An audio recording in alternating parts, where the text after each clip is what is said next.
ओम साईं राम। साईं सवेरा में फिर से आपका स्वागत है। सुप्रभात। बाबा कहते हैं, मेरे बच्चे, तुम्हें जितना ज्ञान मैंने दिया है, तुमने जितना अपने अनुभवों से सीखा है, वह तुम्हारे लिए बहुत कल्याणकारी होगा।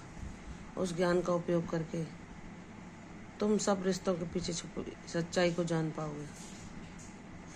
इस दुनिया में बिना मतलब के कोई किसी से बात नहीं करता। अधिकांश लोग ऐसे ही होते हैं।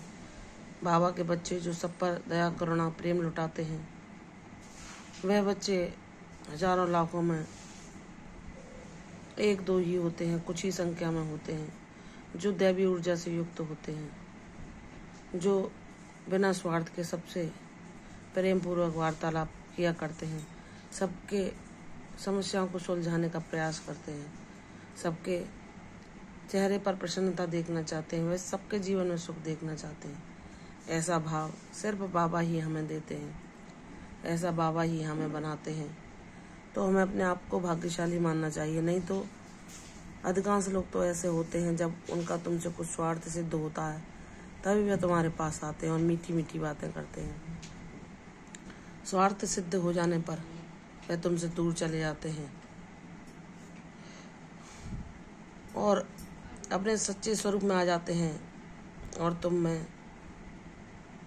कटु वाक्य ही बोलते हैं, तुम्हारे अवगुण गिनाते हैं, तुम्हारे उन प्रयासों को जो तुमने उनकी प्रसन्नता के लिए भूल जाते हैं। वे तुम्हारे सारे प्रयासों की तरफ, तुम्हारे सारे सत्कर्मों की तरफ ध्यान ही नहीं देते।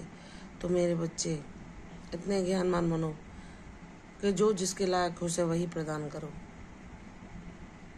सब में ईश्वर का वास है, यह बात सत्य है, लेकिन जो लोग नकारात्मक हैं, जो किसी के प्रयासों को देखते ही नहीं, बस अपनी स्वार्थ सिद्धि में लगे रहते हैं और अपने बातों से, अपने कार्यों से सबको दुखी ही पहुंचाते हैं, ऐसे लोगों का कोई कितना भी भला करना चाहे तो नहीं कर सकता,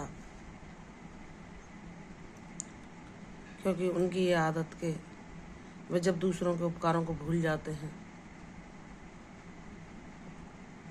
और बस उसी क्षण उनकी आभार व्यक्त करते हैं, अगले क्षण उनकी निंदा करने में, उनकी आलोचना करने में भी वे पीछे नहीं हटते। तो ऐसे लोगों से दूरियां बनाओ, क्योंकि तुम्हारे आसपास जैसा वातावरण होगा, जैसे लोगों से तुम संपर्क में आओगे, उसका भी तुम्हारे ऊपर प्रभाव पड़ता है।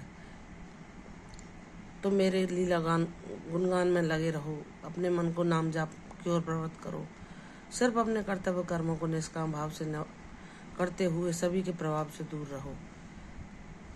जितना समय हो अपनी बाबा की भक्ति को ही प्रदान करो, ताकि तुम्हारे जीवन में शांति और सुकून का तुम हर पल एहसास कर पाओ और अपने उद्देश्य की ओर कदम आगे बढ़ा सको। मेरे बच्चे, तुम्हारा जीवन उद्देश्यपूर्ण है। तुम्हारा जीवन यूं ही ऐसे लोगों के संग व्यर्थ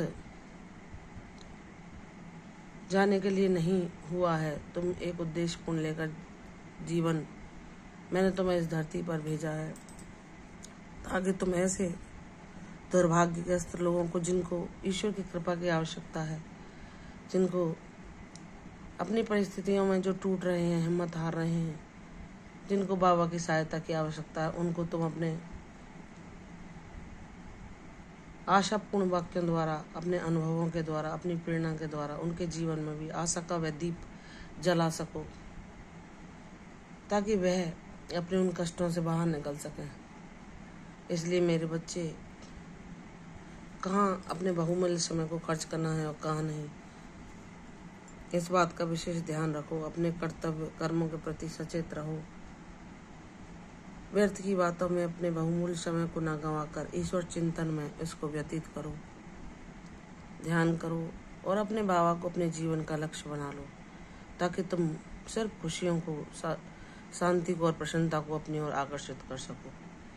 तुम्हारे जीवन में जो संकट चल रहा है, जो विकट परिस्थितियां उत्पन्न हुई हैं, उनमें भी तुम बाबा का नाम जाप करके सदैव उन सब परिस्थितियों से दूर रह सकते हो। बाबा कहते हैं जिसको मेरा आसरा होता है वह कभी किसी भी परिस्थिति में विचलित नहीं होता और उसका विश्वास उसे सब परेशानियों से बाहर निकालकर उसके जीवन में शांति, खुशहाली, प्रसन्नता हमेशा के लिए स्थिर हो जाती है। इसलिए मुझ पर विश्वास करो, तुम्हारा जीवन उद्देश्यपूर्ण होगा।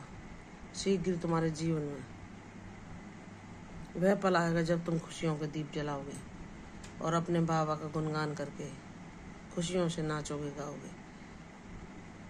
तुम्हारी वह सुखद पल तुम्हारे करीब हैं जब तुम खुशी से झूम उठोगे।